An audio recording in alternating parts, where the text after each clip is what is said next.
વડોદરામાં સરકારી હોસ્ટેલની મેસના ભોજનને જોઈને ભૂખ પણ મરી જશે અને ઉલટી થઈ જશે। સરકારી નર્સિંગ કોલેજના ભોજનમાં ઈયળ, જીવાત અને ધનેડા નીકળતા વિદ્યાર્થીઓમાં રોષ ભભૂકી ઉઠ્યો છે। હોસ્ટેલના મેસના ભોજનના ફોટા પણ સામે આવી રહ્યા છે, જેમાં ક્યાંક ભાતમાં જીવાત જોવા મળે છે તો ક્યાંક રોટલીમાં ધનેડા આંટા મારી રહ્યા છે। આટલું ઓછું હોય તેમ રોટલીમાં પણ ઈયળ દેખાઈ હતી। આ ખોરાક જોઈને કોઈને પણ ચિતરી ચડે।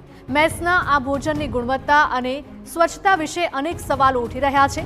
વિદ્યાર્થીઓ મેસમાં ફી ચૂકવે છે અને બદલામાં આવું જીવાતવાળું ભોજન મળતા વિદ્યાર્થીઓ તેનો વિરોધ કરી રહ્યા છે।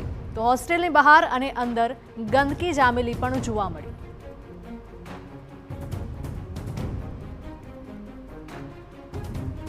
તો આ બનાવ સામે આવ્યો છે વડોદરામાંથી કે જ્યાં સરકારી હોસ્ટેલની મેસના ભોજનને જોઈને ભૂખ પણ મરી જાય અને ઉલટી થઈ જાય તેટલી હદે ખરાબ ભોજન અહીંયા મેસમાં ફી ચૂકવે છે અને બદલામાં આવું જીવાતવાળું ભોજન મળતા વિદ્યાર્થીઓ વિરોધ કરી રહ્યા છે। હોસ્ટેલની બહાર અને અંદર ગંદકી પણ જોવા મળી।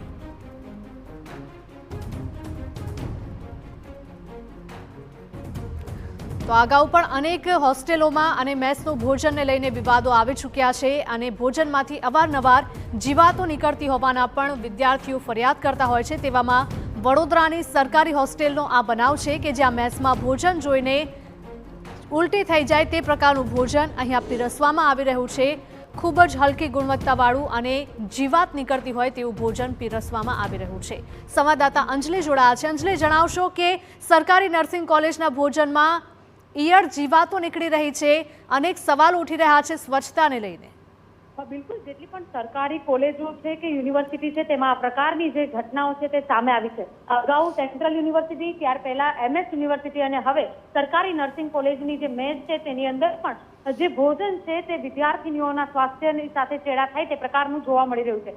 કારણ એટલું જ છે કે જે રીતે ભોજન આપવામાં આવ્યું છે છેલ્લા 1 વર્ષમાં 5 થી 6 વખત આ પ્રકારની ઘટના બની છે, જેને લઈને વિદ્યાર્થીઓ દ્વારા અવારનવાર રજૂઆત કરવામાં આવી છે। તેમ છતાં જેનું ટેમ્પરરી સોલ્યુશન આપવામાં આવે છે, પરંતુ તેનું કાયમી સમાધાન હજુ સુધી હોસ્ટેલના જે સત્તાધીશો છે તેઓ દ્વારા કરવામાં આવ્યું નથી, જેને લઈને અનેક સવાલો પણ ઉભા થઈ રહ્યા છે। મહત્વની વાત એ છે કે જ્યારે સ્વાસ્થ્ય સંબંધિત સેવાઓ સાથે જોડાવા માટે આજે વિદ્યાર્થીનીઓ અભ્યાસ કરતી હોય તેઓની હોસ્ટેલમાં, તેઓની મેસમાં તેઓના સ્વાસ્થ્ય સાથે ચેડા થઈ રહ્યા છે। એટલે ક્યાંક જે કોન્ટ્રાક્ટરો છે તેઓને સાચવવામાં આવી રહ્યા છે, હોસ્ટેલ સત્તાધીશો દ્વારા કોઈ યોગ્ય પગલાં લેવામાં નથી આવી રહ્યા, જેના કારણે જે આ હોસ્ટેલમાં રહેતી જે વિદ્યાર્થીનીઓ છે તેઓને મુશ્કેલીનો સામનો કરવો પડે છે અને પોતાના જે સ્વાસ્થ્ય સાથે ચેડા છે તે જોવા પડી રહ્યા છે।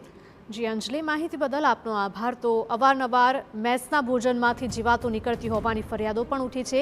આ કોઈ પહેલી ઘટના નથી, પરંતુ અગાઉ પણ અનેક મેસમાંથી આવી ઘટનાઓ આવી ચૂકી છે, છતાં પણ હોસ્ટેલના સત્તાધીશો દ્વારા કોઈ જ ધ્યાન ન અપાતું હોય તે પ્રકારની પરિસ્થિતિ જોવા મળી રહી છે।